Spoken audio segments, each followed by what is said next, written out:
Assalamualaikum warahmatullahi wabarakatuh. Subahul khair, kaifa halukum? Semoga semuanya dalam keadaan sehat-sehat ya, solih-solihah kelas 4. Hari ini bersama Ustazah Inga kita akan belajar fikih bab mandi wajib setelah haid dan ihtilam.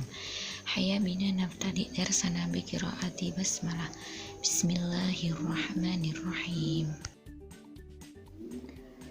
Secara bahasa, mandi itu adalah mengalirkan air pada tubuh, sedangkan secara istilah mengalirkan air ke seluruh badan yang disertai dengan niat. Kemudian mandi itu dibagi menjadi dua, mandi wajib atau mandi yang harus dikerjakan ketika seseorang melakukan hadas besar. Kemudian yang kedua mandi sunnah, mandi yang dikerjakan ketika seseorang ingin melakukan ibadah sunnah.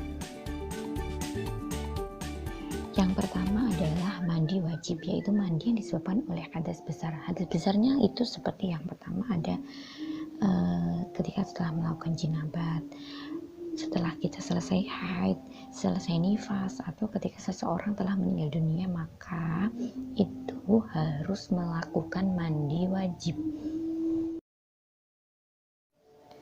Kemudian yang kedua adalah mandi sunnah, yaitu mandi yang disunahkan atau dianjurkan ketika akan atau sesudah melakukan sesuatu. Contohnya ketika ingin sholat Jumat, sholat hari raya, ketika ingin melakukan ihram pada saat haji atau umrah itu, kemudian sembuh dari gila ketika setelah memandikan mayat, wukuf atau berdiam diri di padang Arafah, dan ketika ingin masuk Mekah. Jadi itu kita dianjurkan untuk mandi sunnah. Sunnah itu ketika kita mengerjakan mendapat pahala, ketika kita tidak mengerjakannya itu tidak apa-apa. Kemudian selanjutnya adalah sebab-sebab kita dianjurkan untuk mandi. Yang pertama keluarnya mani, yang kedua ketika meninggal dunia, yang ketiga ketika haid, 4 nifas, 5 ketika setelah melahirkan, dan 6 orang yang kafir jika ingin masuk Islam. Itu dia dianjurkan untuk mandi besar.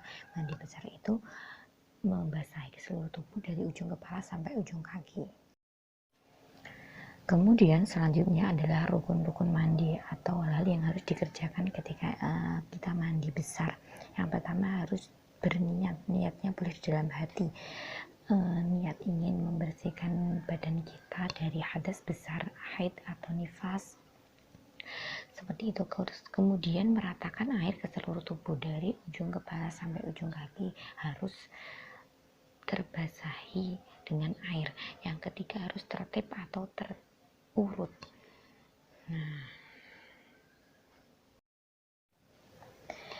Yang D yaitu sunnah mandi. Yang pertama membaca basmalah sebelum mandi. 2 membersihkan kotoran di badan kita. Yang ketiga kita berwudu sebelum mandi. Kemudian yang keempat menggosok seluruh badan dengan tangan. Ketika ada kotoran-kotoran di badan kita gosok-gosok dengan tangan. Yang kelima mendahulukan anggota badan yang kanan daripada yang kiri. Yang keenam menutup aurat yang tersembunyi. Jadi kalau mandi itu harus dalam keadaan di dalam kamar mandi yang tertutup agar aurat kita tersembunyi dan tidak dilihat atau diintip oleh orang lain, seperti itu. Yang E, cara mandi setelah haid. Yang pertama membaca basmalah, yang kedua niat ingin membersihkan badan dari hadas besar haid, yang ketiga mengguyur seluruh tubuh dan menggosoknya, yang keempat dilakukan 3 kali secara berturut-turut agar bersih secara maksimal. Oke, kemudian selanjutnya adalah syarat yang harus dilakukan ketika akan melakukan mandi besar. Yang pertama menggunakan air mutlak, air yang suci dan tidak tercampuri dengan kotoran-kotoran. Yang kedua tidak ada dinding dalam badan. Jadi yang ketiga tidak ada yang merubah air tersebut dari air yang suci menjadi air yang terkena najis. Yang keempat mengalirkan air di anggota badan, seluruh anggota badan ya, dari ujung rambut, ujung kepala sampai ujung kaki. Oke, sekian pembelajaran hari ini, semoga dapat bermanfaat bagi kita semuanya.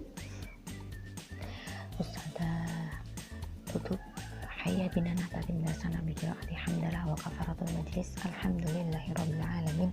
Subhanakallahumma wa bihamdika asyhadu an la ilaha illa anta astaghfiruka wa atubu ilaik.